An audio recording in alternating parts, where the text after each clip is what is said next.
Good evening, nerds, disaster preppers, and civic-minded doom enthusiasts. I hope you've enjoyed our Nisqually damage slideshow. The wispy bangs, the noticeable lack of cell phones, and the haunting realization that 2001 was 25 years ago. Quick show of hands, how many of you were here during the Nisqually earthquake? All right, we got a lot of you, that's great. And how many of you have read the New Yorker article, The Really Big One? Keep your hand up if you created a go bag afterwards. Shame on all of you.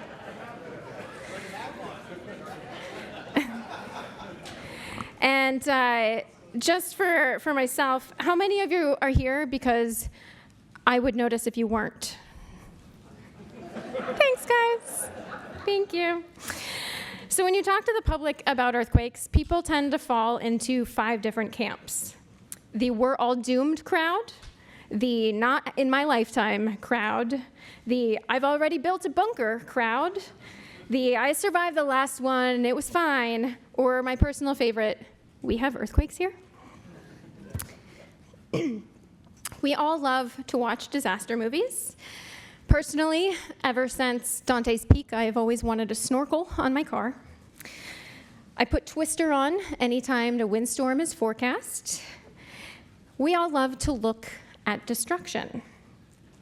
Any kind of disaster, we are scrolling on our phones, right? Looking at photos of collapsed buildings.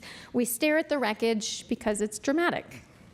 But earthquake destruction isn't content, it's consequences. So I'm going to gently spew some facts at you. First, the earthquake will not kill us all. But if we don't prepare, the disruption to housing, to small businesses, and to our regional economy will echo for decades. Second, the geologic record, or Mother Nature's receipts, tells us that earthquakes have happened here before, and they will continue to happen again. And this is not a government scare tactic, as I have seen in the comments on some local news stations. This is facts. The Juan de Fuca plate is subducting under the North American plate at the same rate that your fingernails grow. That energy is accumulating and has to release at some point. Third, surviving the last earthquake tells you virtually nothing about surviving the next one. If your car survives a fender bender, that doesn't make it immortal. It just means that physics was feeling generous that day. We cannot predict when an earthquake will happen, but we can predict the performance of buildings in an earthquake. The devastation that you see in disaster movies is not our destiny. It's policy choices, engineering decisions, and investments, or the lack of it. And that is why we're here tonight. So before we go further, I want to acknowledge a few things. First, the artwork that you see around the room is from Ryan Molenkamp's Fear of Earthquake series. And I think his artwork captures that low-grade anxiety that we all have about living in earthquake country and the way that that fear of the big one lives in the background. What if we could remove that fear? In the field of emergency management, this is called mitigation. That word's going to come up a few times tonight, mitigation. Reducing or eliminating things that could cause death, damage, or destruction. The ultimate win in a disaster is anticlimactic survival, right? There's no movie deal, we just all go to work the next day. The recent flooding that impacted the state had some excellent mitigation successes. The town of Mount Vernon had previously invested over $30 million in a flood wall that protected the downtown, despite record levels of flooding. Mitigation works, it saves lives, and protects our economy.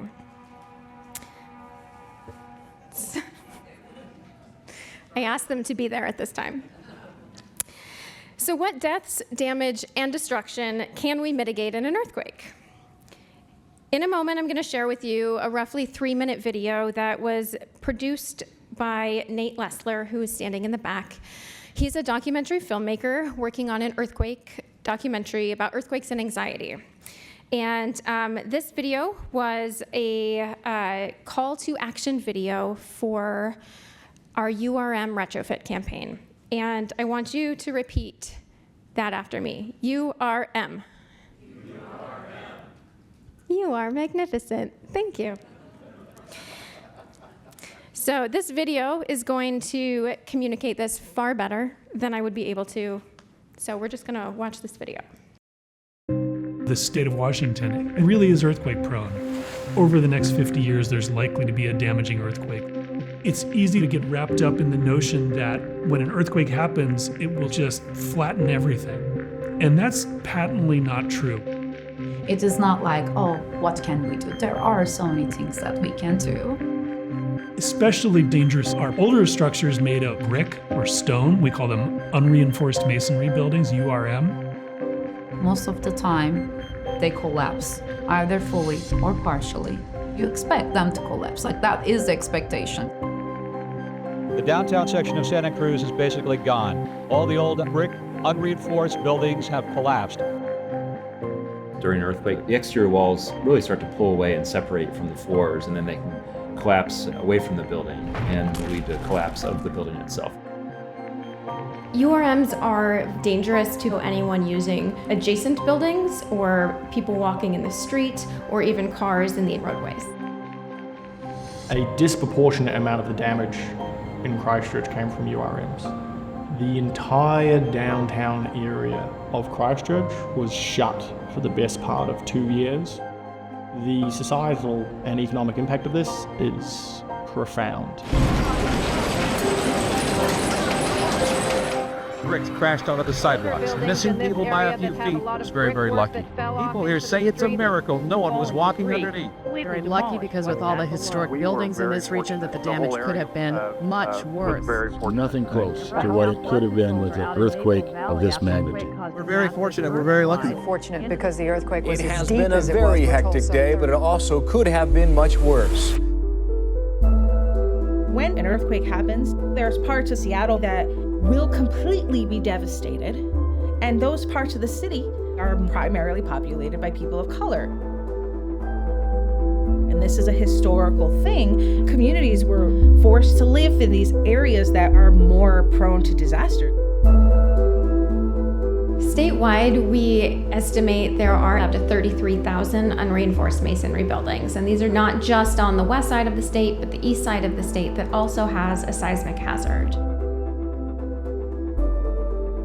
It's not just a Seattle issue, it's not just a Tacoma issue, it's a Washington State issue. Retrofitting URMs is one of the most important things we can do because it will save lives. The benefit is protecting the general public and people that could be walking by a building or on the sidewalk. They're primarily concentrated in old downtowns and charming historic neighborhoods. All these buildings end up having the character of their downtown, of their city, and that's why they're important historic places that we want to preserve. We cannot predict earthquakes, but we can predict the performance of URMs in an earthquake. We know these buildings are vulnerable. We know how to design retrofits to these buildings.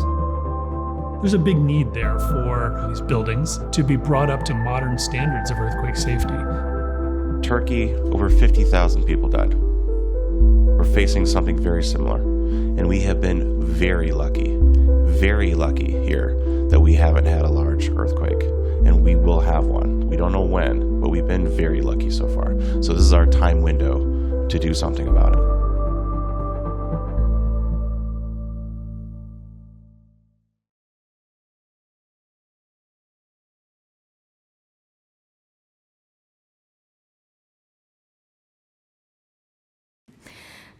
That video was the heart of our Fix the Bricks campaign, which was an effort to raise awareness of both URM vulnerability as well as the probability of earthquakes in our area, as well as to advance House Bill 1810 at the state level. And this was legislation that was designed to create financial tools for URM owners to afford these life-saving retrofits. And we were asking by the cutoff date for $250,000, and that bill did not pass the session. This was frustrating and incredibly disappointing. But this campaign will continue because policy changes rarely happen in a straight line. Since 2001, Seattle has made some real progress in earthquake safety, but we're not done. And the work ahead requires coalition building, investment, and public will. Tonight's panel of speakers is designed to inspire action and not fatalism. You're going to hear from Dr. Harold Tobin with the Pacific Northwest Seismic Network. He's the guy that's on the news anytime there's an earthquake, and I want you to all think of him tonight as the Neil deGrasse Tyson of earthquakes. We will then hear from John Sue and Jim Mullen. Tonight, they are the collective ghosts of earthquakes past, and they will reflect on the city's emergency response during the Nisqually earthquake. Then you will hear from Kyle Stuke. For this evening, he is the ghost of earthquake future, who will walk us through what's at stake if we don't retrofit. And then you will hear from me, Amanda Hertzfeld, the self-proclaimed Leslie Knope of earthquakes. And I will talk about the city's efforts to fix the bricks and where we're headed next. We'll close with a Q&A panel. We'll sit up here. There are microphones here. If you don't want to speak or if we don't get to your questions, there is a little fishbowl that you can write a question on and put your contact info and we'll follow up. So to kick us off tonight, we are honored to hear from Deputy Mayor Brian Surratt. He is going to share with us his Nisqually experience and speak to the city's renewed commitment for making Seattle safer in an earthquake.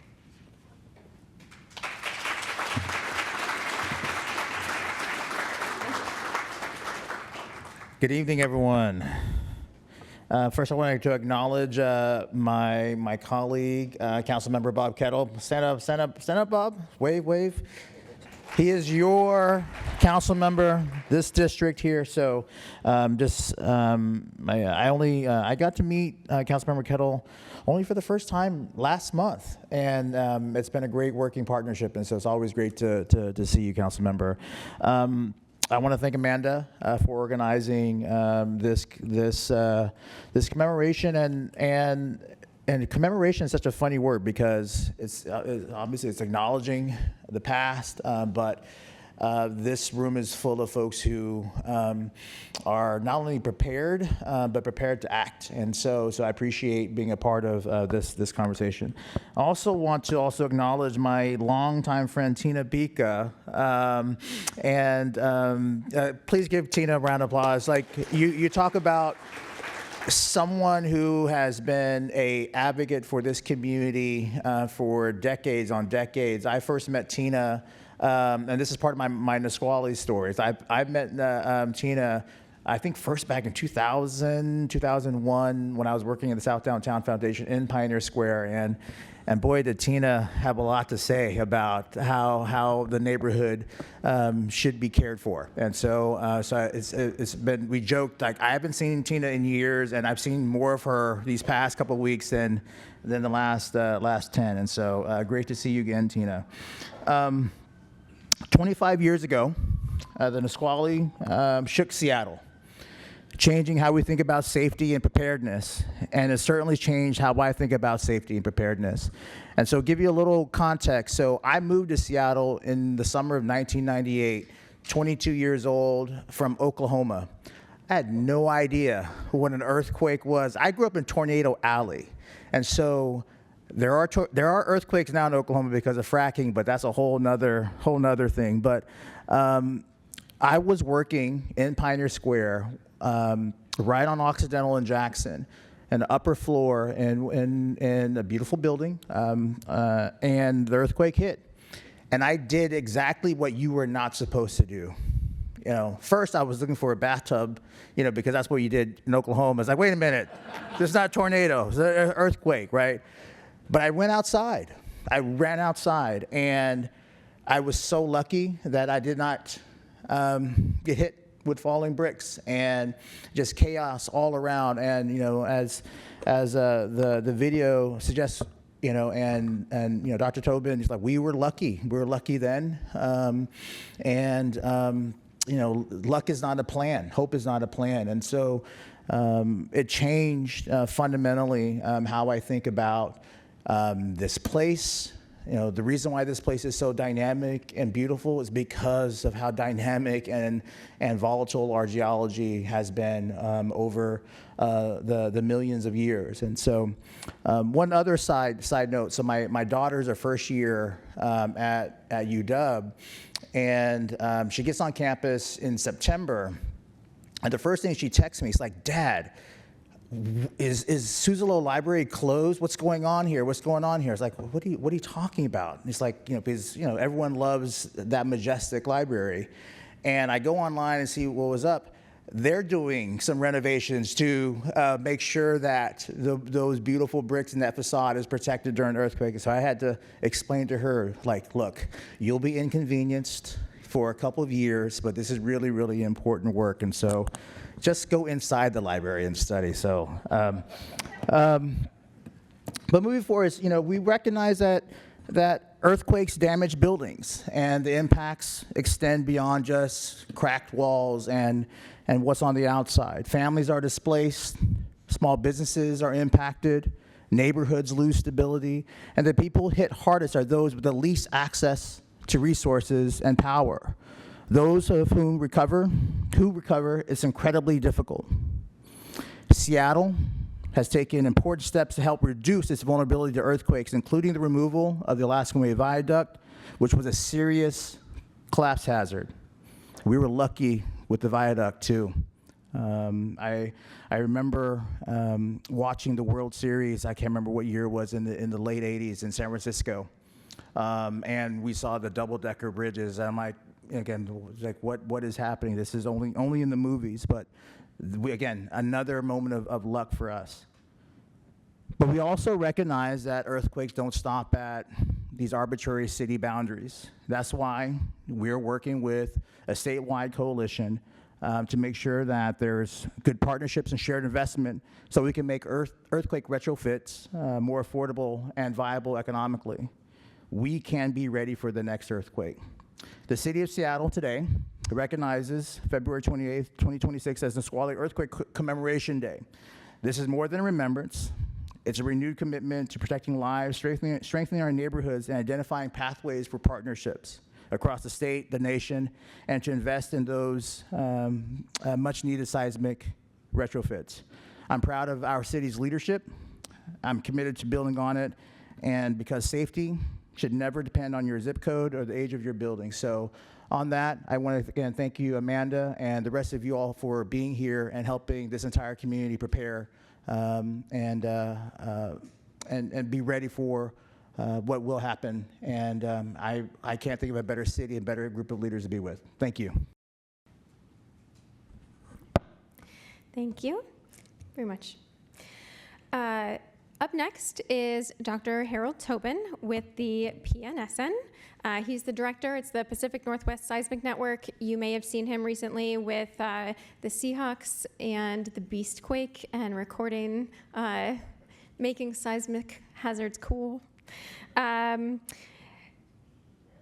Harold's work, I Googled him beforehand. I've known Harold for years, but his research is focused on how faults work and the conditions inside them that lead to earthquakes. This man knows everything about earthquakes. I was serious about the Neil deGrasse Tyson of earthquakes. He's also a professor, and I tried to reach him this summer to chat with him, and his colleague says, "Oh, Harold's out helicoptering around the Olympic Peninsula right now, installing seismometers." This dude has the coolest job ever. So with that, I'm gonna let Harold come up and talk about why Nisqually happened.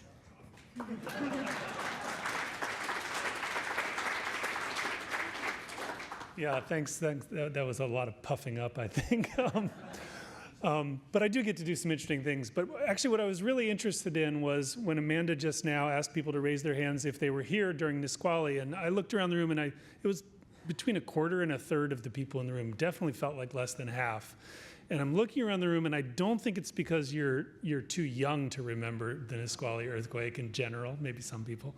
So it's a sign, and cities have turnover, and Seattle's a dynamic place. And so And okay, I teach undergrads at UW, and I teach a 100 level class, Natural Hazards and Disasters. I hope your daughter will sign up for that class next autumn. Yeah, and if you're teaching 18 and 19-year-olds, it's pretty humbling, right? They were born years after Nisqually, the ones who were in my class this fall, and talking to them about it is like talking to me about something that happened in the Eisenhower administration, So we have to recognize that people in our area have not experienced strong shaking in an earthquake and really have no experience of earthquakes. And now I just remembered that I should probably put some slides on the screen. So I want to talk just a little bit about the earthquake hazard itself and a little bit of perspective on Nisqually. I won't dwell on things that I think people in the room know, and you'll keep me honest on time, right? Okay, great. So, well, first of all, we know February 28th, 2001, kind of mid-morning time frame. Somebody said the other day it was the first time we've had a big earthquake in our region, or really in the US in modern times, that happened during school hours. An interesting feature of that earthquake. The magnitude was 6.8. It's a large earthquake. It's a significant event, but it has some special characteristics that I'm going to tell you a little bit about that in some ways made it less bad than it could otherwise be for the magnitude given, but also in different ways makes it an especially challenging type of event. You can see a map over there that's what we call a shake map. That's just, I can't see it very well from this angle, and I really can't see this pointer, which maybe is not very bright. But the colors on the map on the far right, the one on the left is just showing where the epicenter is located, of course, northeast of Olympia there, technically underneath Anderson Island and in the kind of Nisqually Delta region. But the shaking really affected the entire region from essentially Portland all the way up to at least Everett or so. The strongest shaking definitely between Chehalis and Seattle. And it's variable. Centralia, did I say Chehalis? Anyway, somewhere in that region. And we know that big earthquakes have really variable shaking. And that depends a lot on the ground conditions in any particular place. One earthquake has one magnitude, but the shaking in any given location is different, and we call that intensity. And the colors on the map are a map of earthquake shaking intensity, which got up to in the range of very strong shaking, and that's commensurate with the kind of damage that we saw. Not comprehensive damage. We didn't see total building collapse of many structures, but we saw a lot of significant damage and some real danger. And amazingly, no loss of life. I mean, people talk, there was a medical-related loss of life, a heart attack during the earthquake, but nobody died as a result of their injuries in the earthquake. I think that's more than just a minor miracle. It's a major miracle. Strong shaking of 50 seconds or so. I wasn't here. At that time, I lived in New Mexico. I taught at a place called New Mexico Tech. So I was aware of this earthquake because of my field, but I was in Santa Cruz in 1989, and on the campus of UC Santa Cruz, where I had started graduate school to study this kind of stuff 3 weeks before the Loma Prieta earthquake that was just alluded to. And I was right outside our building. It was a typical college campus brutalist building, like big concrete structure with these big glass windows that were vibrating like crazy. I turned to run away from the building, couldn't run, stumbled, fell down. That's how strong the shaking was. There were a bunch of redwood trees in the parking lot right next to me, and my most vivid memory of that earthquake is watching the redwood trees shaking so hard that their tops were snapping off and falling like Christmas trees to the ground, a whole bunch of them, dozens of them. And that's a known effect of very strong shaking, only in earthquakes of like magnitude 7 and above kind of thing. So the shaking was probably not dissimilar to what people experienced here, maybe a little more violent, closer to what was like in Olympia. But one of the features of this earthquake is that it was quite deep compared to a lot of other earthquakes, compared to almost all California earthquakes, at 35 miles deep. That means that the source of the earthquake, the actual fault break, is down there. We call that the hypocenter, which is directly underneath the epicenter, right? Hypo, epi, like in your skin, hypodermic and epidermic. And so the shaking spreads from that point. And what that means for this earthquake is that the seismic waves came up and reached the ground, and they're spreading as kind of like a sphere, like a bubble coming out of the earthquake. And because it was deep, that meant, first of all, the shaking wasn't as bad as it could have been because everybody was at least 35 miles from the source of the earthquake. No one was closer than that because it was that far down in the ground. But also, it sort of hits the surface of the earth at almost the same time everywhere. You can imagine if the location was shallow, then it's spreading from there. But here it's spreading from below, and it kind of hits us all in the region at close to the same time. So the shaking in Seattle came only a little bit later than in, let's say, in Olympia, maybe 10 or 12 seconds. And we'll see why that's important a little later in my presentation here. It meant the shaking wasn't as bad as it might otherwise be, again, for that size event. Now, I can't not talk about the Seahawks, right? And I don't know how many of you saw it, but we did a kind of a reprise of the Beastquake type of stuff during the playoff games, made a lot of hay out of Rashid Shaheed and some other good things. For us, it's unbelievable amount of public engagement. I mean, millions of views on our posts instead of, a few hundred or a few thousand, which we're more used to. There's the famous Beastquake event and, the seismogram that appeared from the station that we have across the street. It's called KDK. It's called that because it's Kingdome Station. No Kingdome, but still the station lives on. One person formerly in my job recognized that this was kind of cool and got in touch with the Seattle Times, and the rest is kind of history for the Beastquake. But I just want to give you a little perspective on the Beastquake and all the shaking, which, as you hopefully know, is the shaking not caused by Marshawn Lynch himself, although he's quite a seismic source, I'm sure, but actually the shaking by the crowd, 68,000 people in the stands, getting fired up, jumping up and down, high-fiving. It's not noise, it's shaking, okay? We don't measure the decibels, we measure the ground shaking. But there's the Beastquake compared to Nisqually on a sort of apples-to-apples comparison. The black line is the Beastquake's shaking, okay? The green line is the Nisqually shaking. And that's for a station in Seattle, so the earthquake actually started from a long ways away, down by Olympia. So they're a completely different level of events, 120 times stronger shaking than a thing that was right across the street going on with the Beastquake event.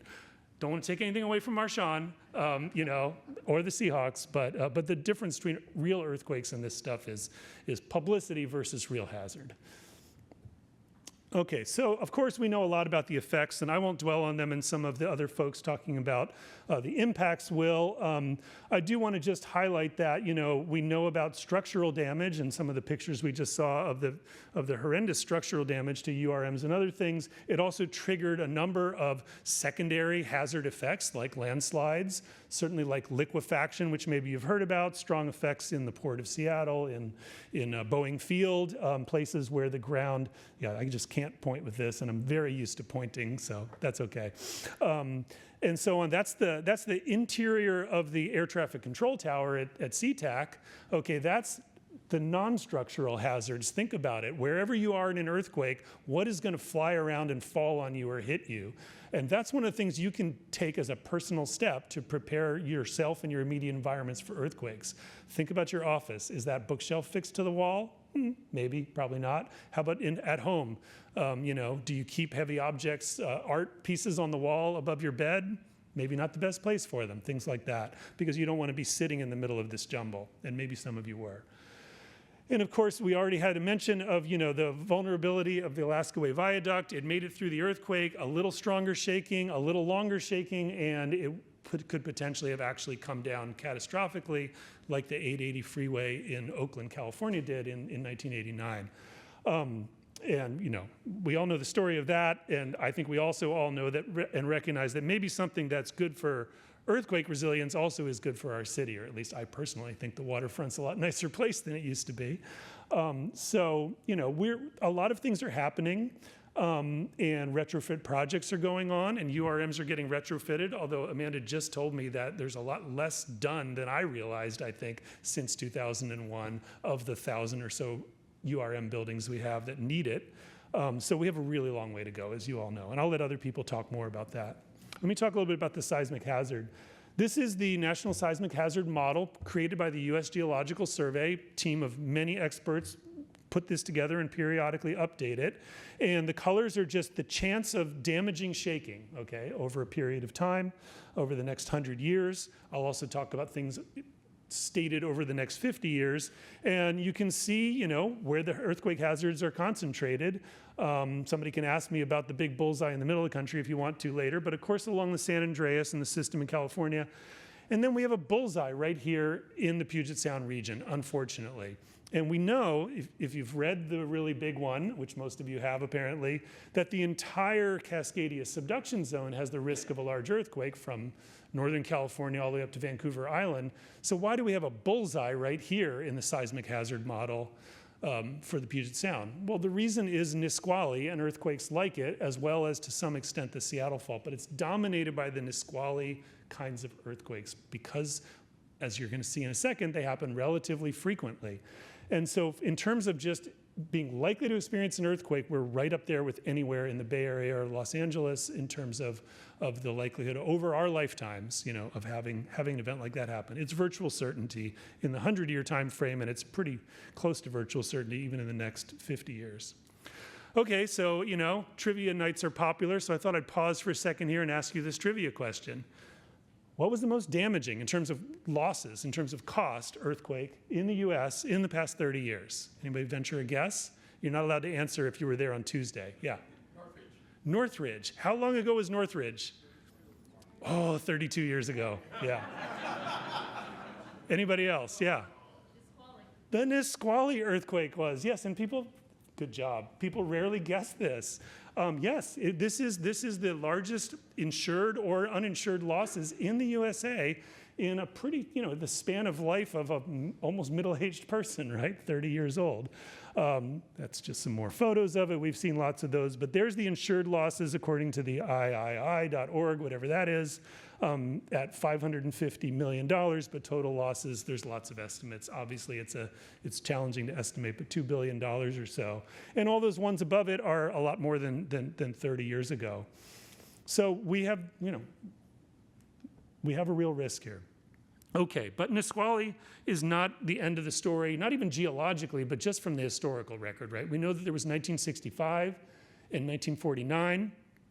We don't know about ones exactly like this beforehand, but those were very similar earthquakes, and seismologically, they were basically repeat events of each other. They weren't located in exactly the same spot, but all of them were essentially the location, the epicenter was between Olympia and here, and the characteristics of the earthquakes were very, very similar. So what that leads to then is that we can make sort of an estimate of the likelihood of another one. This is not a prediction of when the earthquake will occur exactly, but just the probability, kind of forecasting. And we have to say that the probability is really high. We've had 3 in the span of less than 100 years. They've come every few decades. It's 25 years now, so the likelihood of another, just based on that alone, which could be wrong. Maybe they come in clusters of 3 and then wait 1,000 years. I don't think so, but these are probabilities and these are not certainties. But we say that the Nisqually earthquake's probability, a similar one, not Nisqually itself, but a similar one, is about 85% over the next 50 years. It could be a little bit smaller or farther away, but it could be bigger and closer to us. There is no guarantee the next one will be as kind as Nisqually was. Okay, that's another important thing to say. What are they geologically? You just mentioned the Juan de Fuca slab, so I didn't have to, but I will. That we know that we live in this place called a subduction zone. The North American plate is running right over the Pacific Ocean floor. Imagine looking straight down 40 miles below your feet. You would be looking at what used to be the bottom of the ocean a few million years ago and has slid underneath us during that time. That's this Juan de Fuca plate slab. Nisqually and the other ones like it, 65 and 49, happened inside that former ocean bottom, inside that plate that has subducted down below us. And that's why they're so deep. They are not happening in the crust of North America. They're happening in this, what we call the slab. And they have certain characteristics. For some reason, they don't have aftershocks. Nisqually had no felt aftershocks whatsoever. That's very weird for earthquakes. It's a characteristic somewhat of slab earthquakes and specifically of ours, and we don't really know why, to be honest. That's one type of earthquake, but unfortunately, we are blessed with multiple types of earthquakes here, as folks know. So, I forgot, I was going to talk about this first. Here's just a cross-section. There's a map of a bunch of earthquakes in our region, And along that line, if we slice through the earth, and so the non-colored plot is a slice through the earth with just a bunch of earthquakes events. It's an old graphic from around the time of Nisqually. And you can actually see that sort of sloping line. That's the earthquakes in that slab. That's how we know about the plate tectonics. And 2001 and 49 and also a 99 event are in there. The other ones up there are the earthquakes that are up here in the North American crust, including ones around Mount St. Helens and Mount Rainier and stuff. So they really separate.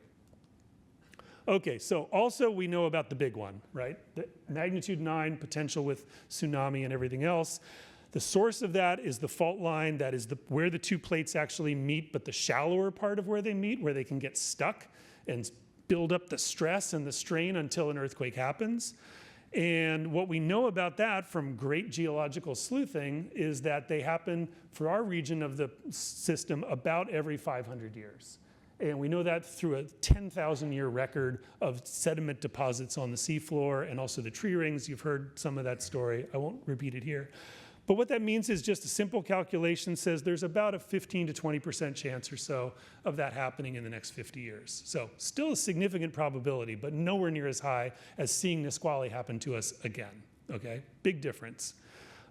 It's a bad event. It's a much worse event for the coast than for us, but the shaking could be 4 minutes, 5 minutes, 6 minutes here in Seattle. Probably not as strong shaking, but going on for a long time.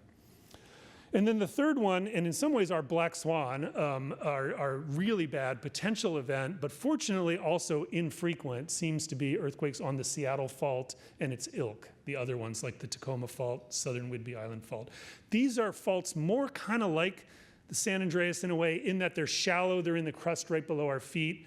Actually, the Seattle Fault shares, unfortunately, a lot of characteristics with what happened in Christchurch, and you saw some images in the video from Christchurch, a fault that's right underneath the city and that could produce very strong shaking very close in for us and without much warning time of any kind. So unfortunately, we don't really know a lot about their geological history, but it seems to be that those big earthquakes may be sort of thousands of years in between single events on a single fault. So we give a 15% probability there as well.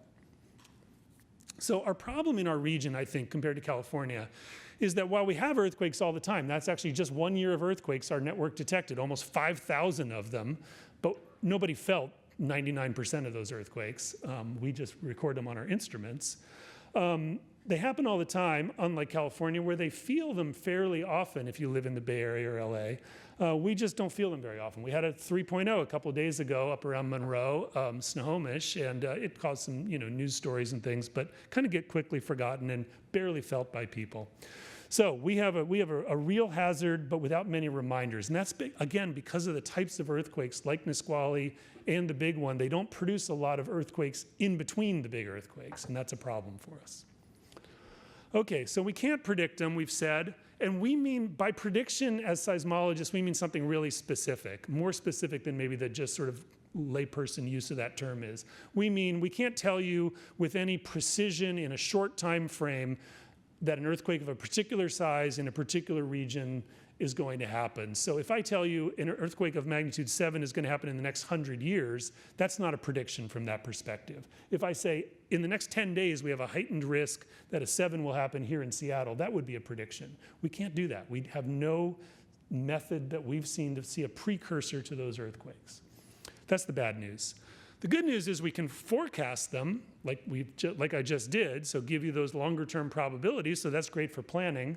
And secondly, now we can do earthquake early warning using the Shake Alert system, which is detecting the earthquake not before it starts, but before the shaking gets to you, and try to give you some warning through that system.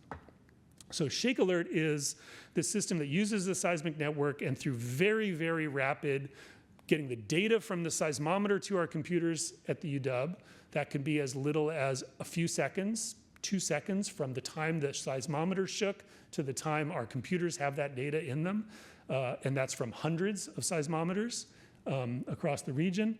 And then calculate within a couple more seconds that an earthquake is underway. And that means we can catch it while that spread is still small. And then as it expands like ripples in a pond, the shaking, then we can use that time difference between how fast the internet is versus how fast the seismic waves spread, which is at just like a couple of miles per second, much slower than the speed of light, which is more or less how the internet works.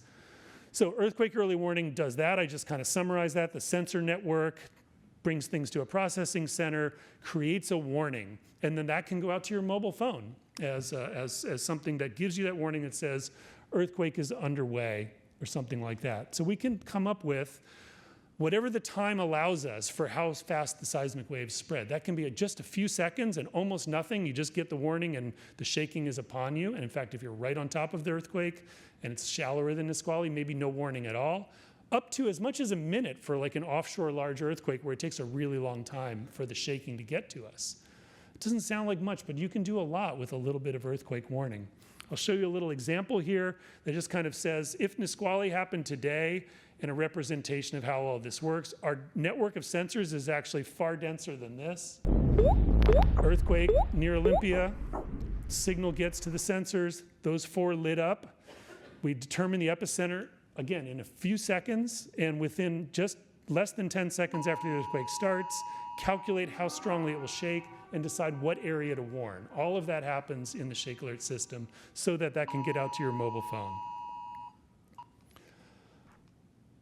Okay, so the good news is you all have an earthquake early warning device on your phone, probably right now. If you have an Android phone or an iOS phone, then they have built in using the signal from the Shake Alert system and turning that into a warning that would either just give you a little alert screen for a smaller event, or for a really bigger one would take over the whole screen and say, earthquake, here's how far away it is, here's the estimated magnitude, drop cover and hold on, or do something, take some action.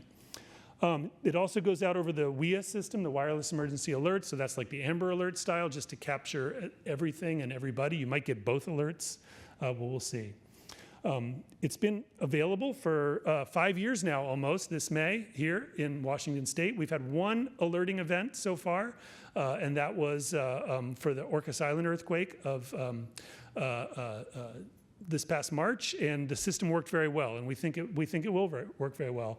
I'll just say that there are ways beyond mobile phones for embedded systems and infrastructure to take the Shake Alert message directly and take automated actions of various kinds, like potentially stopping trains, warning kids in school, stopping valves at water stations and things like this. So yeah, my takeaway message is this one. Earthquakes are inevitable, right? But most of the damage is not. We're going to hear more about that. Another Nisqually is more likely than the really big one, and it's what we should be thinking about a lot more, I think, as we do our preparations. In a way, that's good news because it's not as comprehensive a damaging event to think about. And we're always should be increasing resilience, so let's prepare and not despair. Thanks a lot.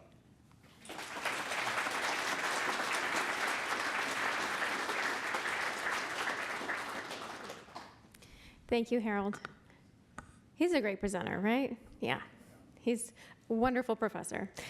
Up next is John Sue. He is a structural engineer and was the building official of the city during the Nisqually earthquake.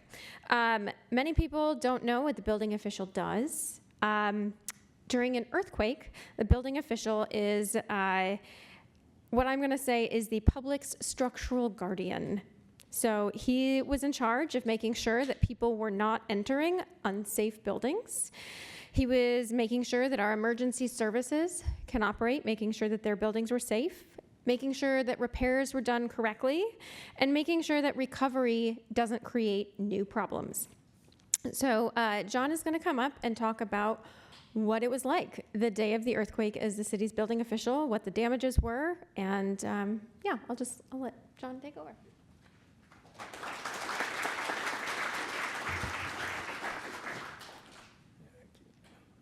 Okay, thank you. So I'll be telling my story, my Nisqually story, in a short time here. But just as a little bit of background, I was, yes, actually my title was the principal engineer at the time. I did not inherit the building official title until a few years later. But as part of my responsibilities, as Amanda said, I was in charge of the emergency response for our department, which at the time was called DCLU, the Department of Design, Construction, and Land Use. We are about 3 iterations down the road on department names, but since then. one of the changes that's happened in the last 25 years. But I was a fairly newly minted principal engineer. I think I'd been in the position for less than a year when the earthquake hit. But I had been involved in writing the response plan, and so actually I authored quite a bit of it. And so we kind of knew what to do. I knew what to do. Just a little bit more background. This was not my first earthquake, and I was, I'll show my age. In 1971, I was a 9th grader in Los Angeles when the San Fernando earthquake hit, which was very much similar to the Northridge earthquake of 1994. Very large earthquake, shook things up. I lived not too far from downtown Los Angeles. I remember being in bed and being woken up by pretty intense shaking. I remember hearing my brother hit the floor and roll under his bed. We shared a bedroom. But I was just sitting in bed thinking, this is cool, right? 9th grader, you know. So this was not my first earthquake, so not too hard to recognize in some ways, even though it was, you know, quite a few years in between. In preparing for this talk here, you know, I brought up a lot of memories and stories, and we're going to have to skip most of them just for time's sake, but I've included a few. Amanda's already talked a little bit about this, but our role in emergency response at the time for DCLU and currently for SDCI, the Seattle Department of Construction and Inspections. We conduct building safety assessments. We have a internationally used process called ATC-20, and it's mostly aimed at earthquakes, but it can be used for other hazards. We did use something similar. The photo on the top left there was during the 1996-97 landslides in Seattle. It's basically a snapshot in time. You go up to a building and you take 15 to 20 minutes and you look at it and say, okay, is this building, how bad is this building? I don't want to use the word safe because, I'll tell you why down the road here. But we can say something is unsafe. That's the red tag there. We can say something is green. It's what we call in Seattle no apparent hazard. So we haven't seen anything that looks too bad. Okay. In the red tag, nobody's allowed to go in the building. Sometimes you can get engineers and contractors in there to see if they can shore it up and repair it and make repairs. It does not necessarily mean that the building has to be demolished. It says that snapshot that says it's not safe to go in right now. The green, again, no apparent hazard is what we call it here. We don't see anything that prevents people from entering and using the building as normal. There may be some broken glass that need to be swept up. There may be some other things that aren't working, but at least the building can be used for shelter and other things and pretty much be used for business. Yellow is kind of this gray, big, huge gray area between the red and the green. There's a wide range in there of damage. We suggest tagging buildings. The yellow, for instance, that we're just going to let a few people in for a short time to recover their belongings, because that's really important. But other than that, you can't let too many people in. To other things, what you have here in the bottom left is our poster child, right? The Cadillac Hotel. And what's there is just a falling hazard, right? You got the bricks coming off the building, and so you don't want people under there. That's also a yellow, can be a red tag or a yellow tag depending on what else is going on. Most often, it's used, the yellow tag is because there's a portion of the building that's unsafe. And then, of course, because this is just a snapshot in time, aftershocks or temporary repairs can change how bad the building is, and you can change a tag. And the big decision that the evaluators who are out there have to make in that 15 to 20 minutes is this safe enough? And somewhat, what is safe enough, right? Well, okay, so where was I? At 10:54, let's see, the arrow is not showing up there. Oh, there it is. Okay, that's where I was, approximately on the 40th floor of Key Tower, as it was called at the time, was not yet the Seattle Municipal Tower. the DCLU was in the process of moving from Dexter Horton on the left here into the Key Tower. We were half the department was in Dexter Horton, the other half was up in Key Tower. We were having a management, all department management meeting on the 40th floor. And took a couple seconds of shaking, recognize, oh yeah, this is an earthquake. And basically I had to order everyone under the table, right? Big conference tables. So everyone dove under the table. Felt like a long time sitting under the table there. And so when we do, I do this training, how to do these tags all the time. I tell people, if you're under that table, count. First of all, it gives your mind something to do so you don't panic. And second of all, you can kind of guesstimate what kind of earthquake it is. If it's that 2 to 4, 5, 6 minutes, you know it's the subduction earthquake.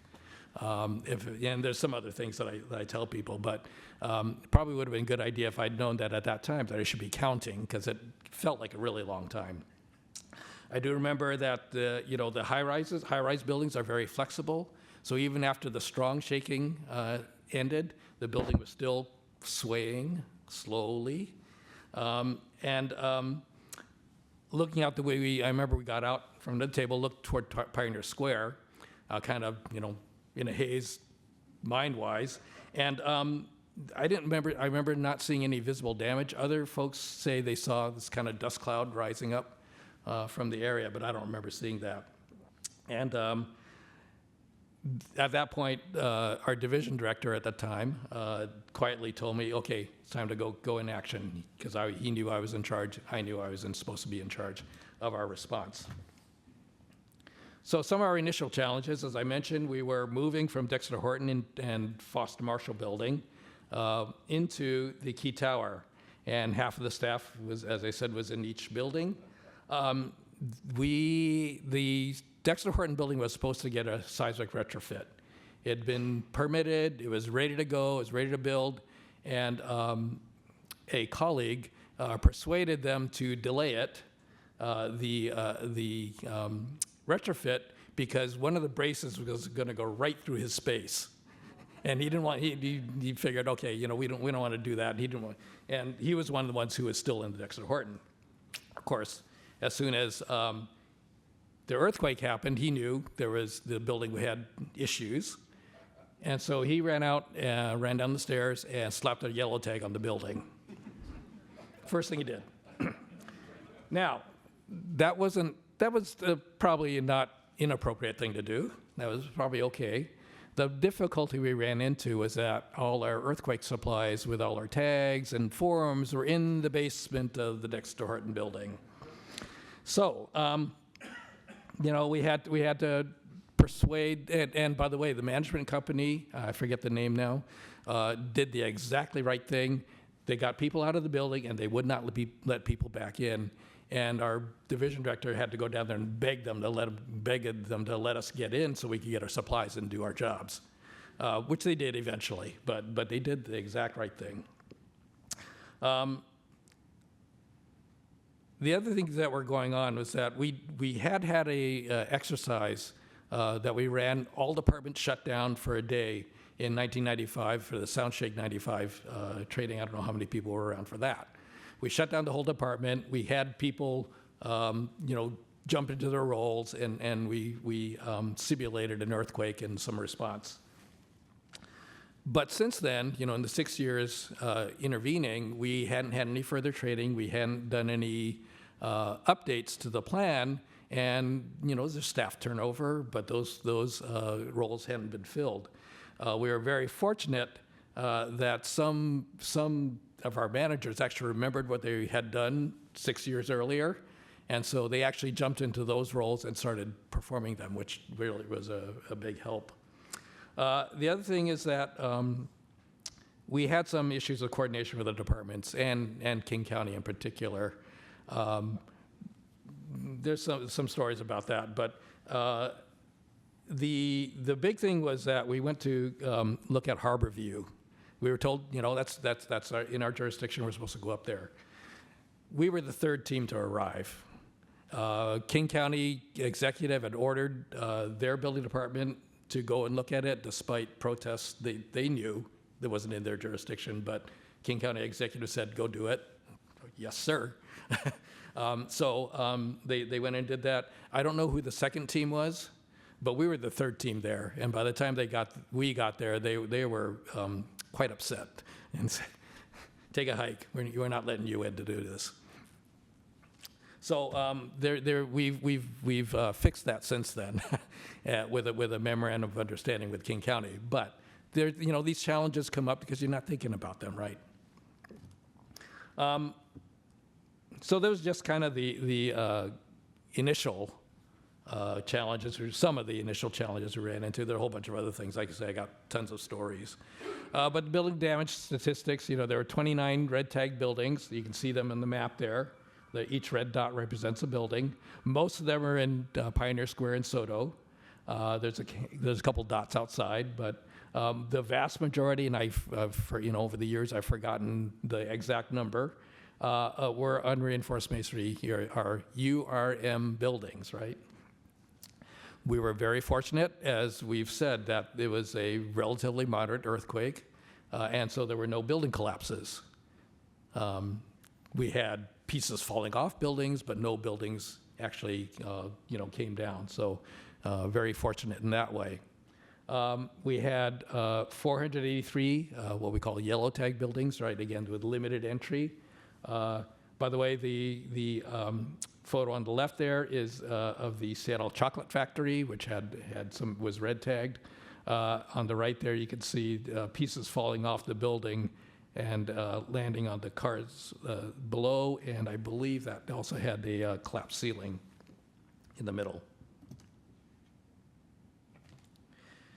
Yeah, the yellows were mostly from things like falling chimneys, like you can see in the, oh, sorry, I'm gonna need a little bit of light.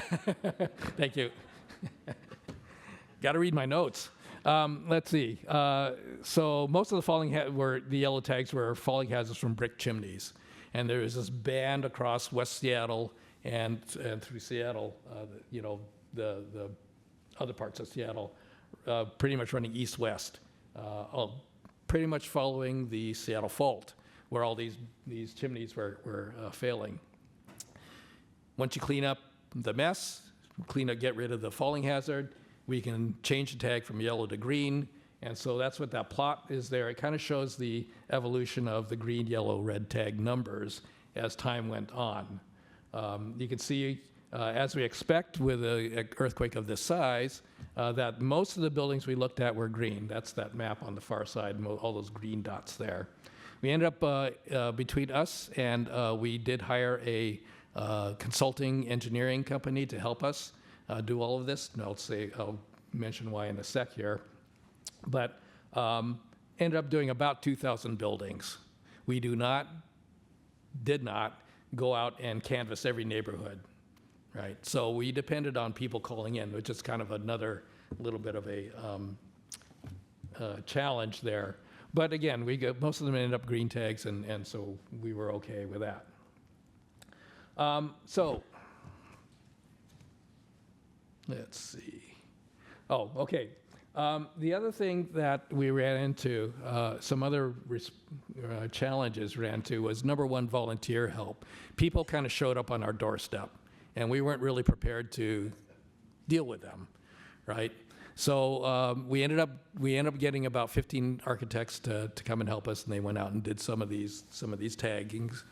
But I also got for instance, things like a neighboring jurisdiction who will remain unnamed, volunteered to send us people to help. And I said, great, I got a lot of single-family houses, with broken chimneys that need to be looked at. Oh, no thanks, I don't think we want to do that. They want, Seattle's got the big high-rises, we got the big sexy buildings, they want to look at those. That's not where most of the damage is, right? So that was a bit of a challenge. Again, so given that this was a moderate earthquake and there wasn't as much damage as there might have been, the other challenge we faced was that, I guess, if I'm a contractor, I guess I can still work on my building. I need inspections. I guess I can, I need to get my plans out, get a permit, so I can start working on my house or building or whatever I'm building. And so we weren't exactly prepared for that either mentally. Our exercise had been, everyone's into earthquake mode, right, emergency mode, and everybody's doing something related to the emergency. Doesn't happen that way, right? Again, given the moderate damage. So we had to figure out how to split first we started by splitting the department in half, and half the department did emergency work, the other half did the regular work. And that's why we ended up hiring a engineering firm who said, okay, we can set up a mini building department within your department. We will do all the emergency repair work. We'll do the plan review. We'll do the inspections. We'll go out and respond to the people calling in who need inspections.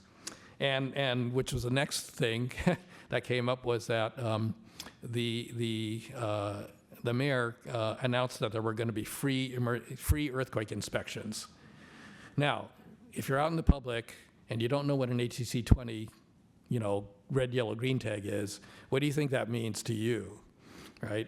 And so when we were sending people out to these free inspections, they were highly disappointed at the level of service they got. They expected us to be, going to the crawl space and, crawling around in there and looking at getting a real earthquake inspection. That's not what we did. So that was another challenge that we ran into.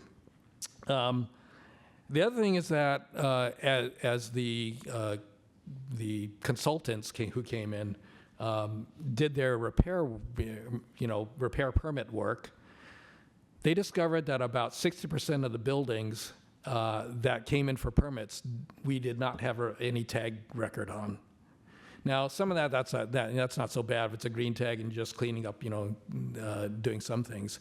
But there were some buildings that were actually, when they looked at the plans and looked at the damage that was being repaired, they said, we think this probably should have been a yellow tag building, and nobody told us about it. That's also, again, one of those, shall I say, miscommunications with building owners and including the county. I'm gonna tell names on that one. That one on the top photo is a stairwell in the courthouse, county courthouse.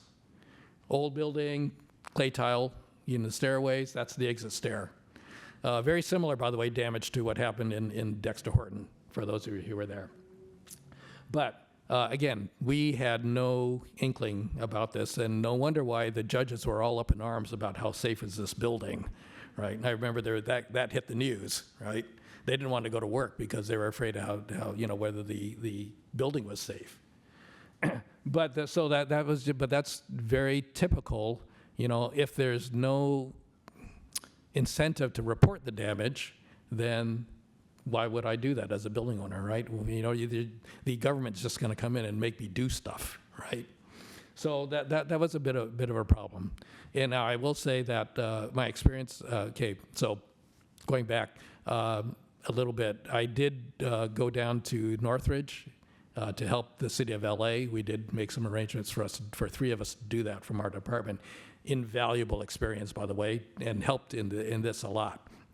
But down there were some cities that had rent control, and the folks the building owners who were under rent control really, really wanted yellow and red tags so they get people out, fix the building, and then raise the rents, right? So it was very weird because in some places they were arguing, please don't give me a yellow tag, please, let me have my tenants in here, right, and things like that. And in other places it was, give me that, right? Let me have that. So, that's something, we talk about, this is engineering, but it's also politics. So, when we train people, we remind them, everything you do out there is political, has political implications. So, the other thing that we ran into is that we have very limited authority and tools to actually require people to make repairs to their buildings. So what you're seeing there is the Cadillac Hotel some months later. What you see there is a fence that was built by Seattle Public Utilities. It's on street right away, so it doesn't touch the building. but it does keep the building from falling into Jackson Street, which is on this side, on the near side here. That was the big thing because Jackson Street was one of the main corridors into Pioneer Square, and the businesses were suffering because people didn't want to try to mess with that, right? So there was a lot of pressure to open up the right-of-way there, and eventually this became the solution. Oh, okay, let's see, wow. That time went fast. Okay, so we had we have some similar challenges currently. We got normal business. If it's the same earthquake, if we have another Nisqually, the SDCI is going to have that same issue of having to deal with both, sides of the business at the same time. We expect that public expectations are going to be a lot higher for our response because social media is out there. We are hyper aware of issues from Christchurch. As was mentioned before, the Central Business District was closed for years, right? Because of that building there was teetering, it was leaning. There's this whole no entry zone that they had. So we're hyper aware of how does that work? Green tag, what is safe? That we kind of mentioned, I mentioned that earlier. You've got to remember that Christchurch was two earthquakes. The earlier one was further away from the city center. The second one was closer in. The second one was the one that did all the damage to the city. But in the first one, there had been a whole bunch of the URMs that had gotten green tags because they weren't damaged, right? Again, it's that snapshot in time. And but a lot of them collapsed or had major damage in the second earthquake. And the question, there was a lot of political fallout from that, from the people saying, what does this green tag mean, right? What is safe, right? So that's something we have to still kind of work with. I cringe a little bit when we talk about, is this building safe, right? Well, what is safe, right? Again, we expect damage to under-retrofitted, URMs in a moderate earthquake, similar to Nisqually. And we do expect that if you get a really big earthquake, you get the Seattle fault, or you do get a Cascadia event, that some of them are going to collapse. So those all will be challenges. Progress we made, we've got a new EOC. Thank goodness we moved the EOC out of the basement of a URM. And we've established the role of OEM. The Office of Emergency Management is now really known to need to coordinate departments. There were some issues that I don't have time to talk about. We have the statewide system now that to train and enroll and dispatch volunteer building safety evaluators to help local building officials. I'll just show you that. That way we can evenly distribute and share resources of these volunteers. We have about 300 something volunteers signed up who can be dispatched to events. In SDCI itself, being a former colleague, the preparedness has become much more of a priority, which is good. We got a new emergency response plan since then. I wrote it right afterwards, so it's not so new anymore. There's regular training going on for the folks doing the tagging. We have actually hired dedicated staff to organize and collaborate and coordinate with our departments. That is something we did not have and surely could have used.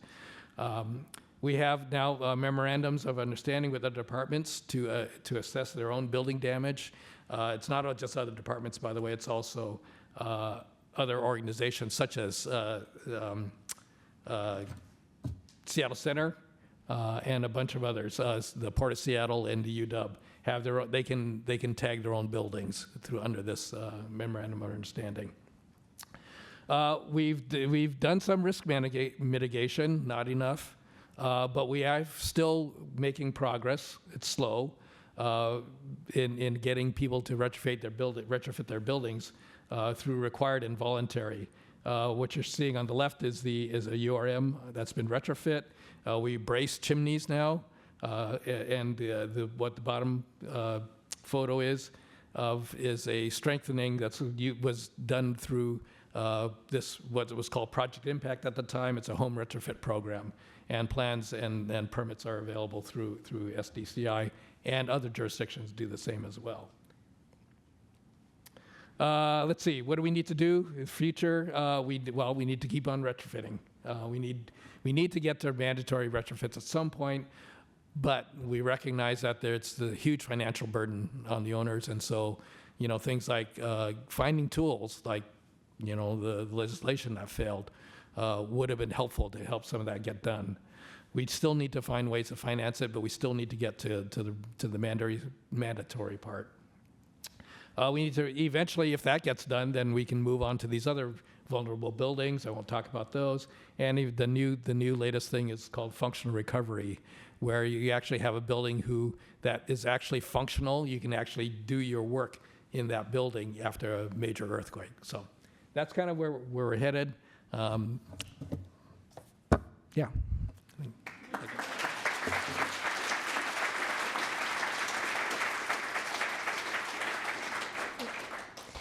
Thank you, John. John is a legend. He is retired, but he's doing a very bad job at it. He's just in the office frequently. As John mentioned, there's politics at play post-earthquake, right? It's not just engineering, there's politics too. How many of you in the room are familiar with Jim Mullen? Okay. A few folks. Jim Mullen is the former director of Seattle's Office of Emergency Management, and then he went on to be the director of Washington State Emergency Management. You heard Jim talk about the EOC. That stands for Emergency Operations Center, and I want you all to think about the movie Apollo 13. Okay, when you're up in space, you're talking to mission control, right? And NASA's mission control has Capcom and mission ops and instrumentation. Every city has an EOC, an Emergency Operations Center, that has the director. Jim Mullen was essentially Gene Kranz during Nisqually, and then he went on to be the Gene Kranz at the state level. Jim was unfortunately unable to make it tonight. He is kicking cancer's ass currently and did not want to be around a bunch of germs. So we pre-recorded his session. The volume in here is a little bit quiet. It's a 15-minute video. So get up, get snacks if you need to, but just try and be quiet. It's a little slower pace. But Jim says, Jim gets into the politics, and if you listen carefully, he's spilling some tea. He calls it like it is, and I am very appreciative of that. And I will just also say, in addition to being both former director of Seattle and the state, he was also the president of the National Emergency Management Association. He's in retirement, but still a consultant, and he has a blog called Emergency Management Once Removed.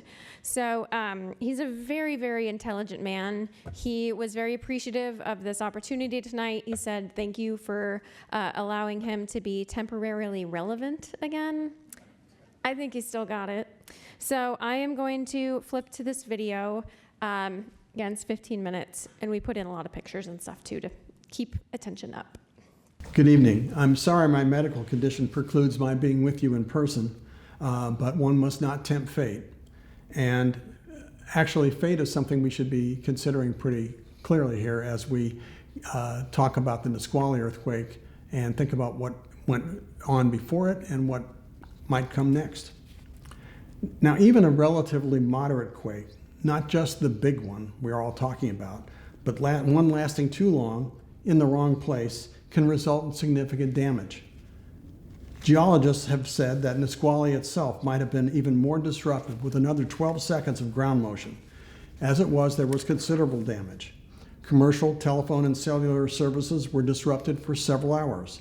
There were electrical outages and pipe failures affecting water service.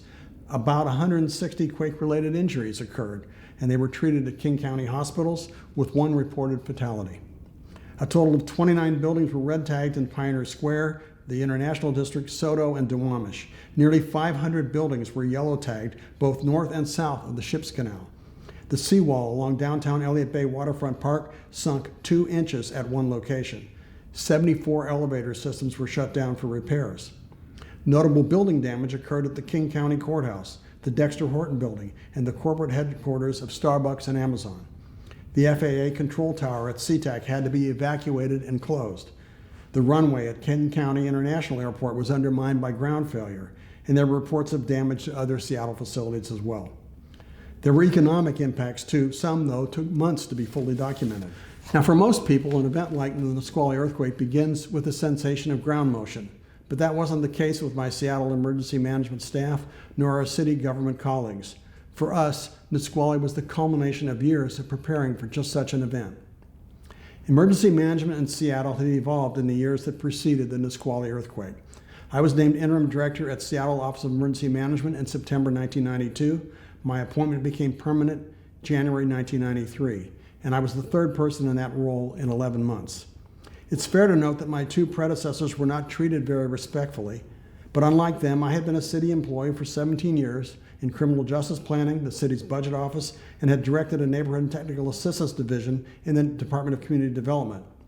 I knew that in Seattle city government, back then, what worked was the principle that authority is 80% assumed and only 20% conferred.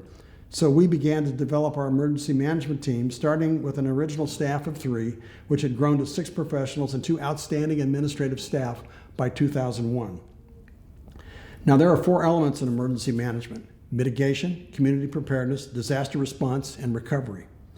In 1992, Seattle was woefully unprepared in all 4. We set out to address each of these as our budget and staff expertise evolved.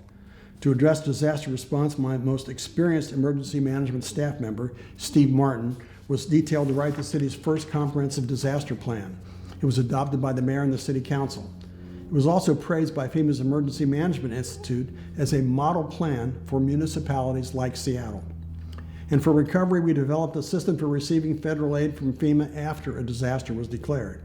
Previously, financial losses, mostly from winter storms and power outages, had simply been considered lost revenue by city agencies. In my tenure, we had 12 events that rose to the level of a presidential declared disaster for which we were eligible to pursue reimbursement from FEMA for damage to city resources. By 2001, our recovery efforts had retrieved millions of dollars for city agencies, and the FEMA administrative fee we received for handling the recovery process also helped outfit our EOC well beyond what the traditional city budget process would ever have allowed. For community preparedness, in fall 1993, we hired an expert in disaster messaging, Dr. Luann Johnson, to launch our community preparedness program called Seattle Disaster Aid and Response Teams, or START. She organized many city neighborhoods, usually in groups of homes of 20 to 25 residences, to support each other immediately after a disaster, teaching neighbors how to safely shut off natural gas systems, organizing neighborhood child care teams, training neighbors in light search and rescue. There were literally hundreds of certified neighborhood disaster teams in place by the time of the earthquake. Internal coordination within city agencies was critical. Early on, we empowered a Seattle Disaster Management Committee comprised of senior leaders from city departments that met monthly to discuss the range of issues that the city needed to be prepared to confront in a disaster. We earned a reputation for unsparingly calling out mistakes, even our own, and after-action reports from exercises and real events. Gaps and corrections that had to be made were followed up regularly. So when Nisqually happened, we were as ready as those activities could make us. And we checked most of the boxes, but still we hadn't accomplished much for the critical element, disaster mitigation, until in 1998 we were designated by FEMA's James Lee Witt to be one of 7 pilot jurisdictions for an innovative disaster mitigation program called Project Impact. We were funded by a $1 million grant from FEMA. We hired Inez Pierce away from Safeco Insurance to manage the program. Her wisdom and management skills helped guide our disaster mitigation efforts throughout. Our projects included adopting and promoting regionally a residential home retrofit program already operating at the Finney Ridge Neighborhood Center. We launched a school retrofit program in conjunction with Seattle Public Schools. We sponsored an innovative landslide and seismic hazard mapping program in conjunction with the U.S. Geological Survey. And we began an extended development of a disaster-resistant toolkit to assist small and even larger businesses to mitigate hazards and also to prepare their employees to care for themselves, their families, and their customers. So the pieces of a comprehensive emergency management operation finally were in place, just in time as it turned out. On the morning of February 28, 2001, our Public-Private Project Impact Steering Committee members were assembling at the Finney Neighborhood Center, preparing to celebrate 3 years of successful mitigation efforts. Before the celebration event had even begun, the earth started moving. I recall crouching under a table thinking, oh my God, have we done enough? After helping evacuate a daycare center upstairs in that building, I went straight to the EOC. My staff there had immediately activated the facility. It was rapidly filling up with representatives from city agencies, Mayor Schell, and his senior staff. Now, as I mentioned, there was significant damage to some bridges, disruption at SeaTac and King County International Airports, but we averted a major incident. Traffic was snarled, but fortunately not as bad as it might have been. Our school district outreach had resulted in the district establishing protocols for keeping kids safe in such instances, and this was tended to minimize the need for parents to clog the roadways to retrieve their children, which is one thing we definitely did not want to see happen. That advanced work was essential in minimizing panicked reactions. What was it like in the Seattle EOC? I've been asked to comment. We were busy gathering information from around the city to determine the immediate impact of the quake. This was challenging because communications were disrupted for a time, and our initial focus was on life safety issues. Based on our early assessment of the extent of damage, we submitted a request for FEMA assistance through the State Emergency Management Division that was granted within 24 hours by the new Bush administration, which was kind of a record. In retrospect, Seattle EOC's response to this event was practically flawless. In the aftermath that weekend, we sponsored a televised counseling session at the Seattle Center and retained an experienced trauma counselor to help people deal with the shock of the quake. And it also served as a community briefing for the recovery process that was already underway. So what had our work in preparedness, response, recovery, and mitigation over the years accomplished? I mentioned the EOC was fully staffed within an hour of the quake, briefing the mayor and his team. We were able to gather reports, relay instructions to the field, and determine what our immediate priorities were. In terms of community preparedness, a post-earthquake survey revealed that 92% of our neighborhood preparedness start teams did their welfare checks and were checking for damage on their blocks. The protocol was for neighborhood leads to report in through amateur radio personnel located in those respective neighborhoods, usually set up at community centers. These status reports were relayed to amateur radio operators stationed at the EOC. That amateur radio system, our after action report revealed, still needed strengthening, but it worked fairly well that first time out. Our recovery staff, Steve Brown and Erica Lund, had just finished a manual for city agencies and the public for reporting damages for any disaster. FEMA was so impressed by our manual that they tossed their boilerplate manual aside and used ours. Pre-disaster mitigation was vindicated.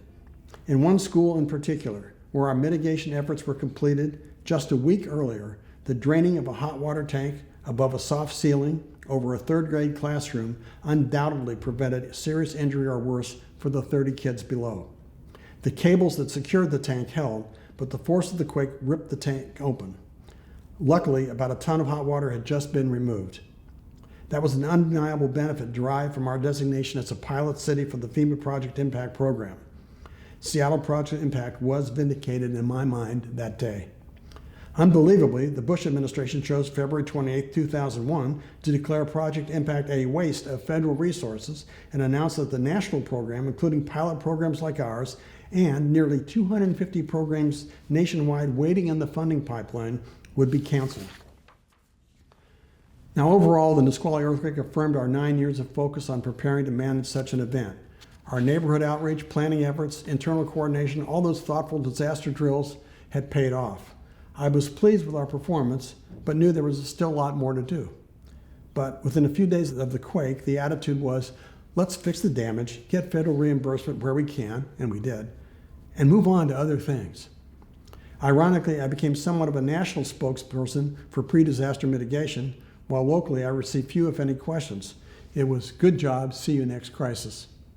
Over the next few months, state and local policy emphasis seemed to rely heavily on how to acquire federal resources to continue to address recovery needs. The Magnolia Bridge repair stands out in my mind. But our Seattle Project Impact Program trudged on, receiving continued support from Mayor Schell's administration, but unfortunately much less from the newly elected mayor's team in 2002. And the national counterterrorism emphasis, which some might describe as bordering on hysteria after 9/11, that same year seemed to extinguish federal interest and investment in disaster mitigation. The Nisqually After Action Report was written by me and our Office of Emergency Management staff in collaboration with the Disaster Management Committee, and was published in June of that year. If memory serves, there were at least 98 substantial and some cosmetic improvements identified. Over the next year, the Disaster Management Committee addressed those improvements that were within city agency purview. But two major policy issues were neglected for years: fixing the viaduct and reinforcing the seawall. But finally, those were addressed.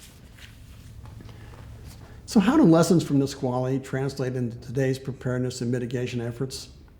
I've noted in my blog, Emergency Management Once Removed, as well as in presentations and even casual conversations in hallways and a few bars, mitigation makes preparedness work better, response a bit easier, and a more rapid recovery possible.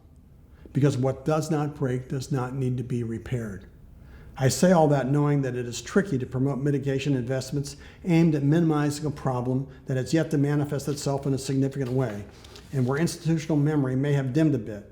But that's what disaster mitigation is really all about. 25 years later, these lessons remain with respect to pre-disaster mitigation. Within any bureaucracy or community, there are always competing agendas. But despite the considerable differences in social and political views of our Project Impact Steering Committee, and there were plenty of those differences, we found that we shared some common values, like the safety of our families, the continuity of the business environment, and the maintenance of the social equilibrium. Demonstrating how we could plan and prepare to manage a future crisis was challenging, but in Seattle, we got there.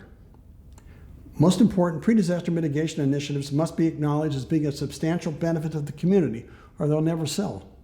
Public support is crucial, but how citizens are advised of risks and opportunities to mitigate risks also is crucial.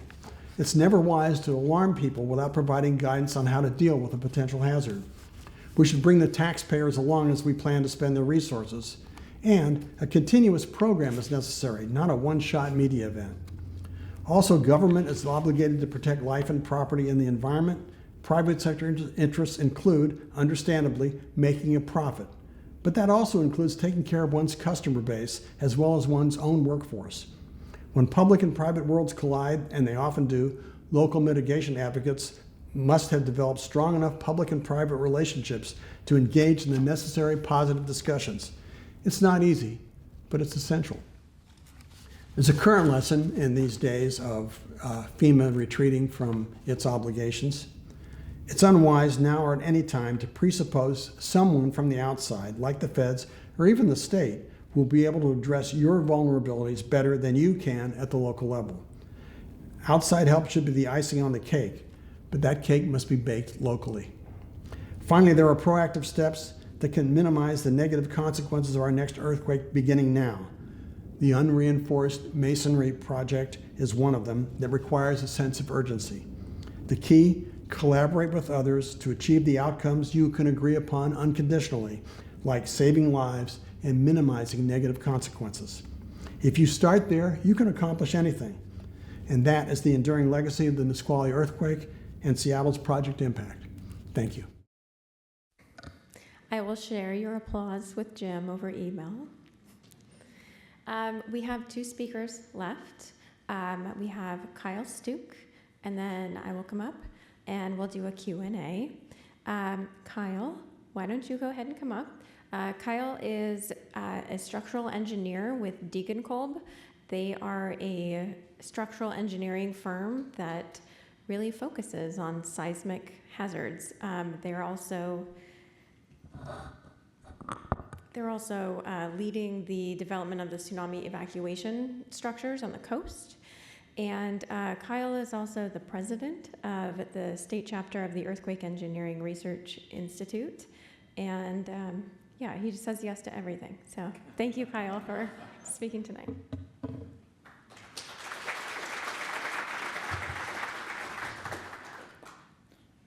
Thanks, Amanda. Let me see. Am I going the right direction here? Sideways. There we go. So I have a confession to make. I was not here for Nisqually. I moved to Seattle in 2005, so I'm one of those generation of engineers and architects and planners that haven't experienced that earthquake at home. Many of my colleagues in California are in the same boat with those major earthquakes in '89 and '94. But fortunately, I did have the opportunity to travel to Mexico after the earthquake there in 2017. So that's me taking some data in Huejutla outside of Mexico City. And I thought I was going to Mexico City to see damage, and I did. I saw buildings like this that had lost a column and partially collapsed, buildings like this that had lost a full story. And there used to be an apartment building inside that gap that you can no longer see. And that was a real major impact to me. I think about that when I work on buildings today. But I also think about this. This is a city that was vibrant and modern and returning to function 3 weeks after the earthquake. There'd be some blocks you would be walking down and have no idea that anything had ever happened, and then turn the corner and see a collapsed building. And I also saw a lot of images like this, signs of a community that felt strong, connected with its neighbors, and ready to rebuild. And so this is what we want to achieve. This was a very similar type of earthquake to Nisqually, and in many ways very similar in the kind of moderate level of shaking compared to the very large earthquakes that they could experience. So bringing this back to Washington, we've talked about some of that earthquake history that has led up to Nisqually. So in 1949, with the Olympia earthquake, that was very quickly recognized into the building codes at the time. So in 1952, we already had that bullseye of seismicity around Puget Sound in the seismic hazard maps there on the left. And then by the time of Nisqually, we had recognized the Cascadia subduction zone. So that zone 3 now extends out to the coast, indicating some higher shaking out there. And then since 2001, we've updated that seismic hazard quite a bit. The subduction zone earthquakes in Indonesia in 2004, in Chile and Japan, these had a huge impact on our awareness of what subduction zone earthquakes can do. Particularly the cell phone images of that Indonesian tsunami really inspired a lot of awareness of what could happen in Cascadia. We've talked about the Christchurch earthquake a couple of times, the unreinforced masonry damage there in a city that has a very similar type of history of construction to what we have here in Seattle was also a real eye-opener. And then we had the New Yorker article. I say the New Yorker article like they've only ever published one thing, but this really did inspire a lot of public awareness. We got calls at the office more from this article being published and the awareness that drove than some of these other earthquakes. And we've done real science on this too, right? The M9 project at the University of Washington was a multidisciplinary effort. And one of the things that it did is we don't have records from the last Cascadia subduction zone earthquake. That was in 1700. So this project simulated 30 magnitude 9 earthquakes and looked at its impacts varying along the coast in Seattle and other communities. And that gets incorporated into our modern building code. So an updated seismic hazard map there on the left, showing slightly different colors there, but much higher levels of shaking than we were even aware of in 2001. And we use that and then increased knowledge of how our buildings respond to earthquakes so that the new buildings built to today's codes are very, very safe. And so that's one message to take away, is that new buildings that we are constructing today really have taken the lessons learned over many, many earthquakes and incorporated those. But we do have a lot of work to do. Part of the awareness after all of that series of earthquakes, particularly in the early 2010s, led to the Resilient Washington State Framework, which was a statewide effort to look at where are our goals in terms of resilience for the state across a wide variety of different types of systems, and where are we today, and where are those gaps, and how can policy and technical advancements try to fill some of those gaps. And some of those gaps are in our infrastructure and buildings, and some of those are in our systems as well. In some of these areas, we have some really great success stories. I think the school seismic retrofit program is one of those. The state studied K-12 schools throughout the entire state, but really focusing also on the western part of the state where we have the higher seismic hazard. to identify those, identify the vulnerabilities, and then the really great news with this story is that now there is money to go to retrofit and replace those schools. So there's $50 billion a year roughly in the state budget. We hope that that funding continues to make these schools safer. Utilities have taken actions to, in this case, this is Seattle City Light, one of their base isolated transformers. So base isolating protects a transformer from the ground shaking, so allow that movement to happen without causing damage to the transformer, meaning that it should be at least a little bit easier to turn the lights back on after the shaking stops. We talked about inventorying our most vulnerable buildings. The city of Seattle did a great job leading this effort by identifying the buildings within city limits, identifying over 1,100 buildings throughout many neighborhoods, but concentrated in Chinatown International District and Pioneer Square and many of those historic neighborhoods. The state in 2018 tried to replicate that, thinking that other cities might have done the same thing. Turns out they had not. But even with that effort, we were able to identify a minimum of 4,000 to 5,000, and as Amanda mentioned, those numbers might go much higher. There are ongoing efforts at the state using volunteers from SEAW and other organizations to go through and identify those buildings and survey them in more detail. Transportation, the viaduct has come up a couple of times, and the 1989 earthquake is one that is probably one of the reasons I'm a structural engineer, and reading the coverage about that and the Cypress Way viaduct collapse in Oakland. The Nisqually earthquake nearly brought down our viaduct because it was built basically the same way with the same types of structural details, had many of the same types of vulnerabilities. But instead we took it down with bulldozers and jackhammers, which is a big success. Instead of like this, which is what WashDOT had predicted in 2009 when they ran a simulation and visualization of a potential seawall collapse and viaduct failure, and has come up a couple of times, this simulation was really based on the idea that the Nisqually was just a little bit bigger and a little bit longer, like it wasn't a brand new type of earthquake that we're looking at here.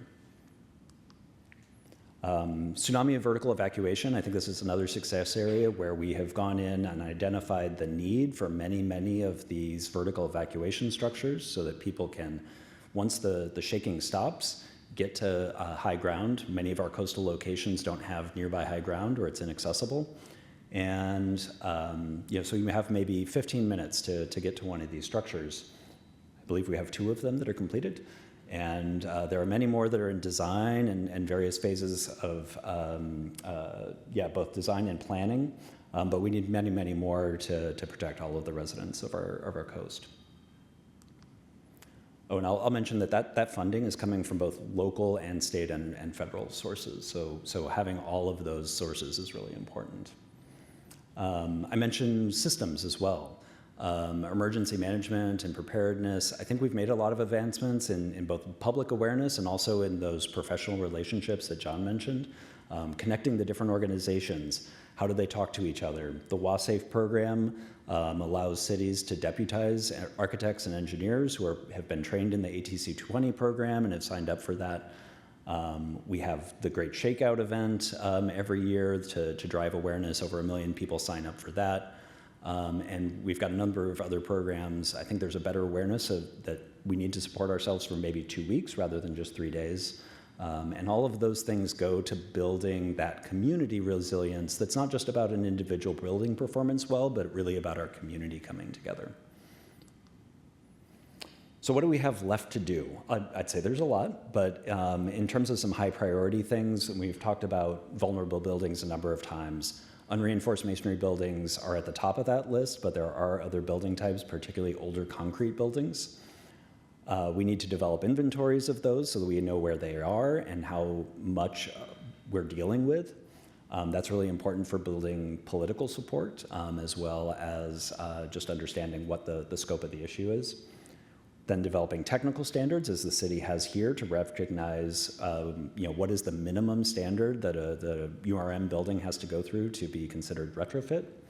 And then those next steps are having incentives to do voluntary retrofits and then ultimately mandating retrofits where that's appropriate.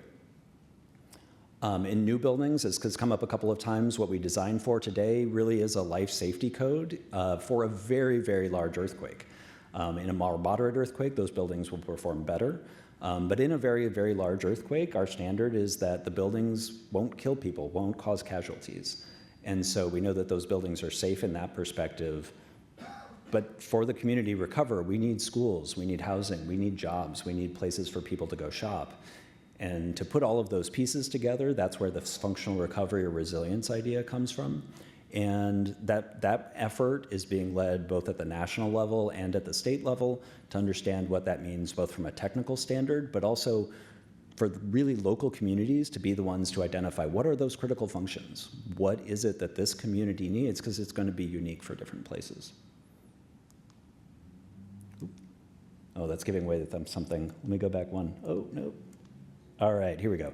So we've seen a couple of seismograms of Nisqually shaking. This is a slightly different representation of that takes the shaking and kind of organizes it by frequency. But that purple line is Nisqually as measured at a seismogram just north of the Ship Canal Bridge near University of Washington. And this is what we would be designing for today. So 3 to 4 times more shaking at the peak periods. We're designing for a much, much larger earthquake. Nisqually was a small earthquake, a moderate earthquake, and we know we need to be prepared for a much, much larger one. Then I like to close with this slide. This is a building in Mexico City. This killed people. There are people's belongings hanging out of those windows, and this is 3 weeks after the earthquake. Those people have not had a chance to get back into their homes. And this is what we want to avoid in our community, and we know how to prevent this. We just need to do the work, make the investments, and be prepared to do it. So, thank you.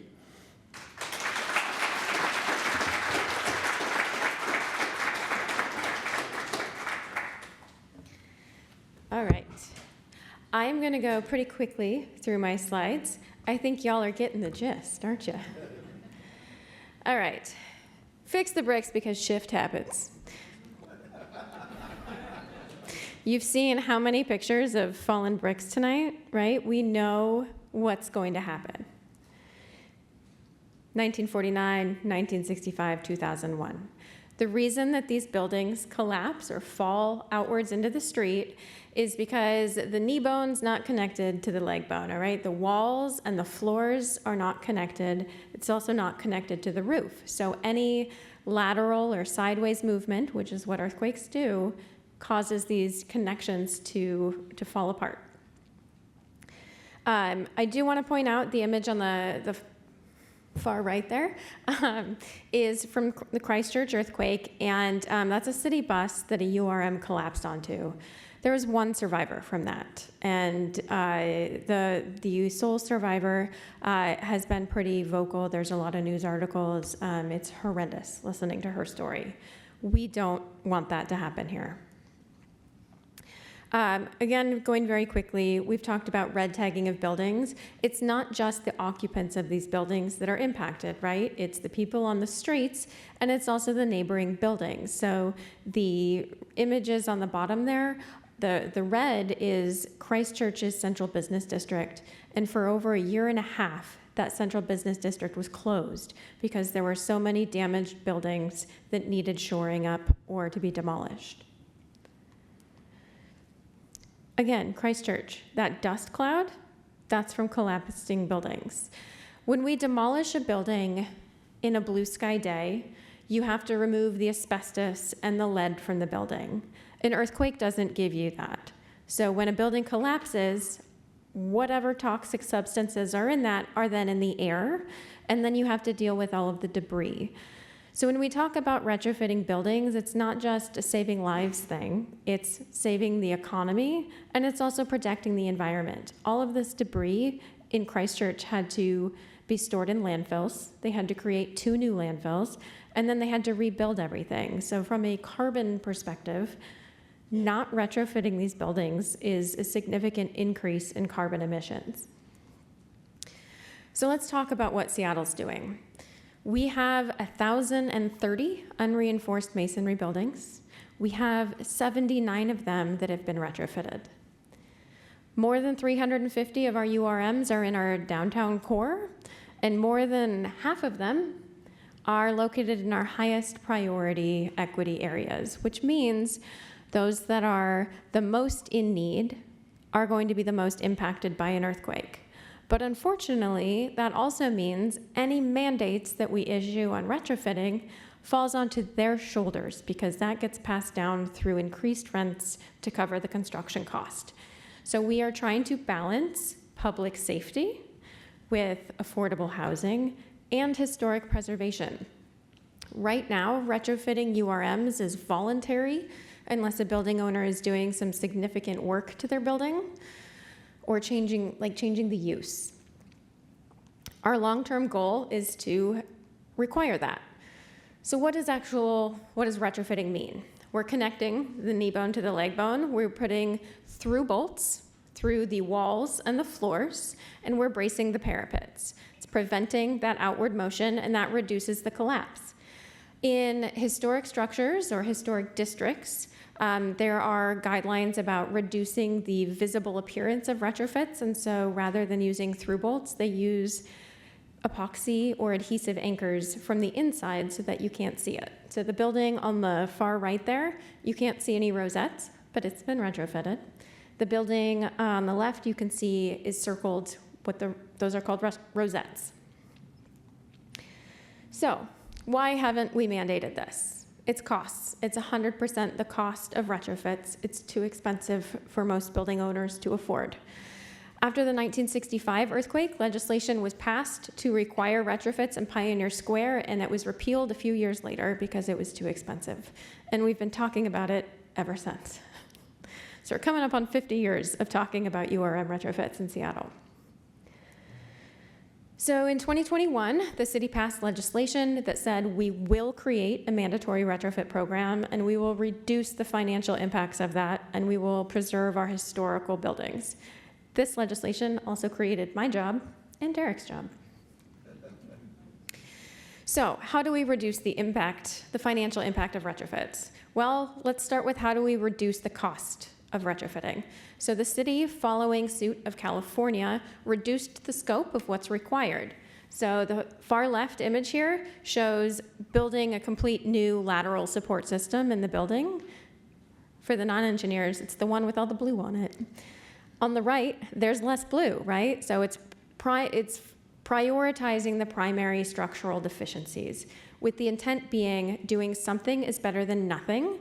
And the goal here is collapse prevention. So how do we get people to just do the bare minimum that prioritizes life safety and reducing the risk of collapse? I will also add, can you go back one? Oh, dear. I got it. Okay. I also want to highlight two things. In 2024, we adopted through the Seattle existing building code this standard saying this reduced scope is the new minimum standard to be considered to be recognized as retrofitted in the city. We also defined what retrofitted means, and this was a huge milestone in the city's discussion about URMs, because in the past we hadn't defined what retrofitted meant, and so building owners were like, well, I don't want to do anything if you're just going to keep moving the goalpost. So by adopting this, we said this is the minimum, and this was what it means to be retrofitted. So how much does it cost, right? This reduced scope of retrofit costs anywhere from $45 a square foot to $75 once you add on all of the other things. This is a significant cost savings. The existing code compliant method, comprehensive method, if you will, is anywhere from $156 to $600 a square foot. So even though we've reduced the scope and thereby reduced the cost, building owners still struggle. But let's talk about the other things that Seattle has done to make retrofitting more affordable. In addition to reducing the scope of work, we provide free 15-minute coaching for building owners so that they can make sure that their plans are going to be compliant, that they are on the right path to successfully retrofitting their building. I'm sure many of you saw the news about Seattle's permit fees going up. Not for URMs. URM retrofits get a 50% reduction on permit fees. Additionally, we are exploring transfer of development rights, and we are hoping that this year we will have some rules for transfer of development rights in both the U District and Uptown. And I don't want to get into what TDR is, but it's essentially if your building has unused development area up above it, often called air rights, you could sell that developable area to another building owner that could then add on, and then you could use the profit of that to pay for your retrofit.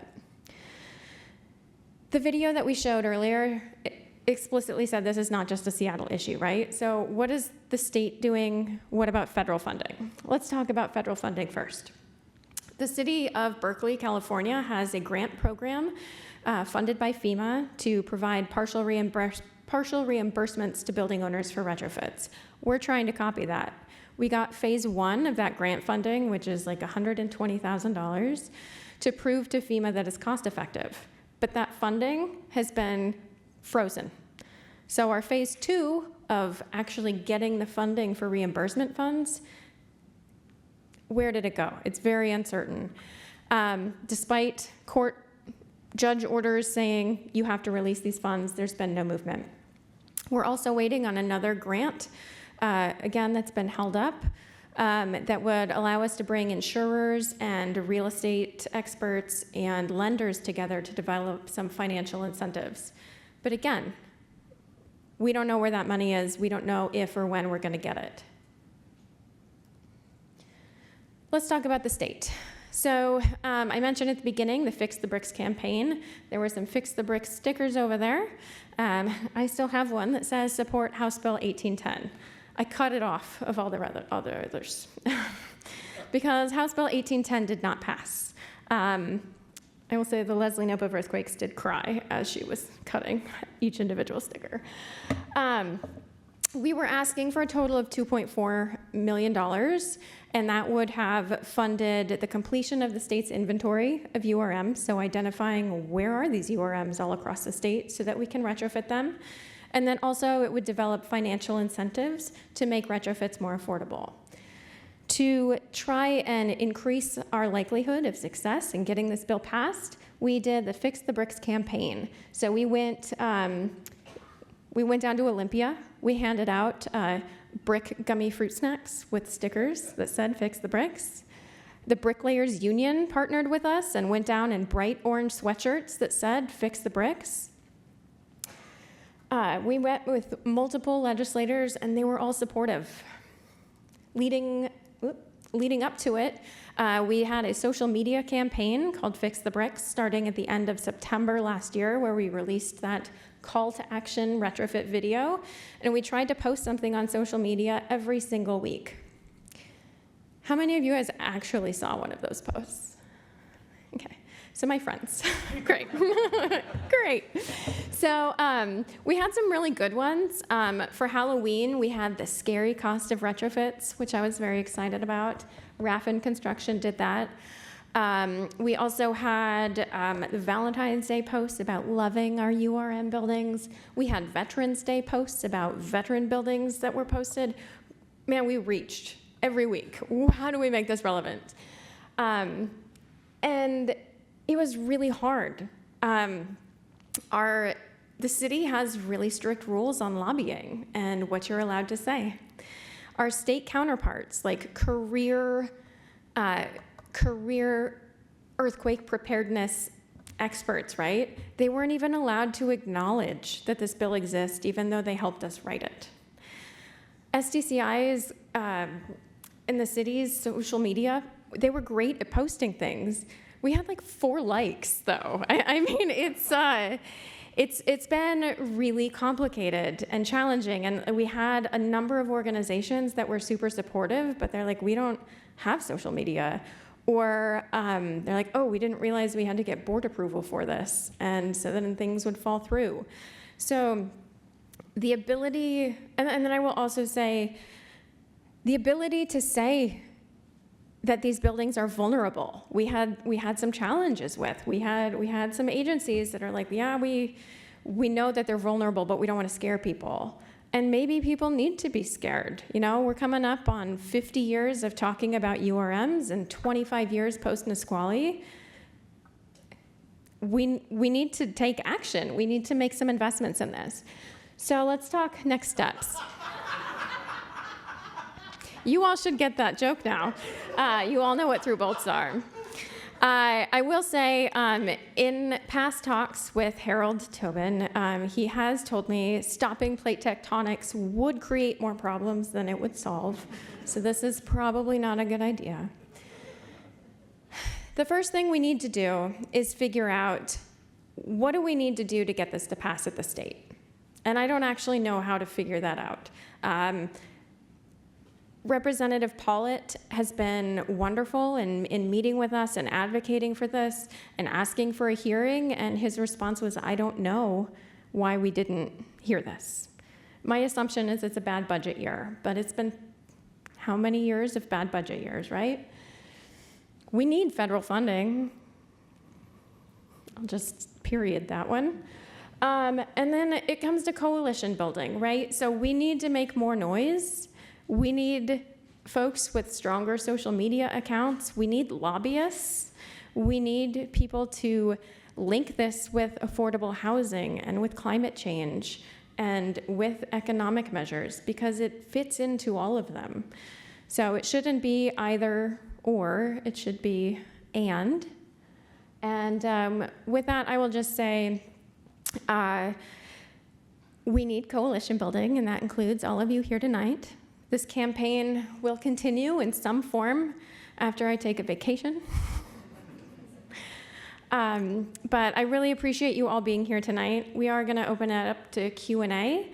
And I'll ask my speakers to come up to this table and just say, again, policy changes don't happen in a straight line. The risk still exists, and so we'll fix the bricks.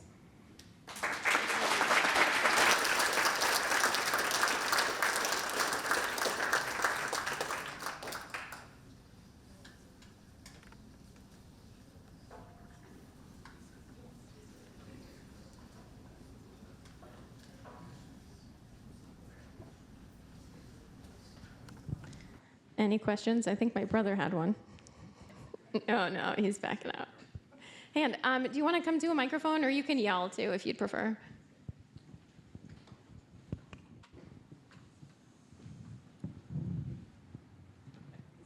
Yeah, thanks again for putting this on. I was here on the Tuesday one at UW, and it was really cool to see there was much more of an emergency management focus at this talk than the previous talk, although I love hearing about plate tectonics and everything. I did have kind of a question and then a comment. So the question that I have is everybody's slide decks available online anywhere that can be downloaded?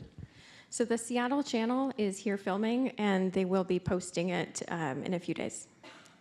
Thank you, good. And then I did have a comment. So as mentioned in Jim's video, I wanted to encourage everybody to find out where their local emergency communication hub is in Seattle and attend one of their many upcoming meet and greet events at hubs in your area of the city. They don't just need structural engineers, they need anybody who have any number of skill sets, from nurses, food service professionals, bicycle mechanics, anybody who could help out in that precious 24 hours, 2 week long period it might take FEMA to roll in and provide extra services and help. I have the answer. Thank you. I have two questions. One for the audience. How many of you have taken ATC 20? Pretty good, okay. How many are you signed up with WASAFE? About the same number. Okay, good, good. So that's one of our points of the response. The other question is that crustal movement that creates the Seattle fault, kind of a clockwise rotation of the crust. How much is that moving as compared to the subduction zone moving? Do you know? Yeah, we do know. We're getting deep in the tectonics here, but yes. The slip rates for those faults is much less than the subduction zone. The subduction zone is really the big kahuna. So that's, moving at a rate of something like 4 centimeters per year. As fast as your fingernails grow, just let them go and don't cut. If we only had some really giant fingernail clippers, right? But meanwhile, faults like the Seattle fault are moving at a couple of millimeters per year. So it's 10 times slower. Which is why the earthquakes are less frequent and also smaller. That's a good thing. But unfortunately, there's still damaging earthquakes potentially. Okay, thank you.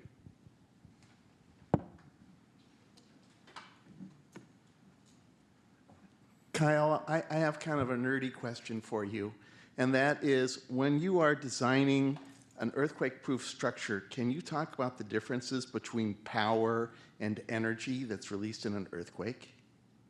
Is that too nerdy? No, I think I can touch on that. I do have to say we don't like the term earthquake-proof.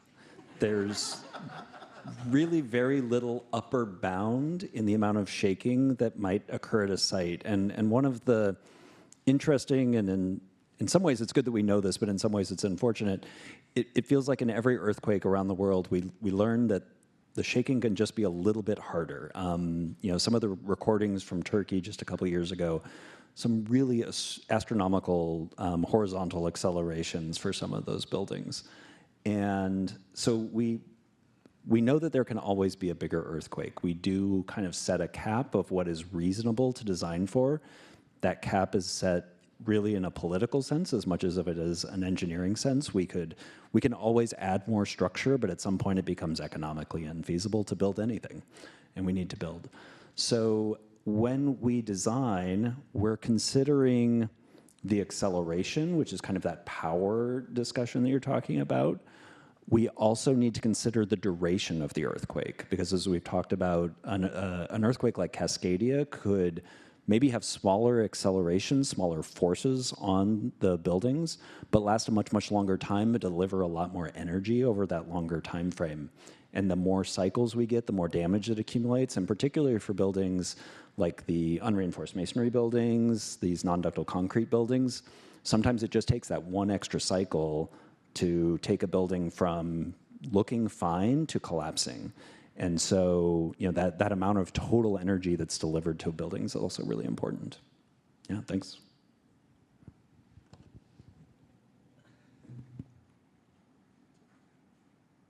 Another engineering question. So with a very long period shaking like you might get from the Cascadia event or something, those really tall buildings downtown, to me, look to be very close to each other.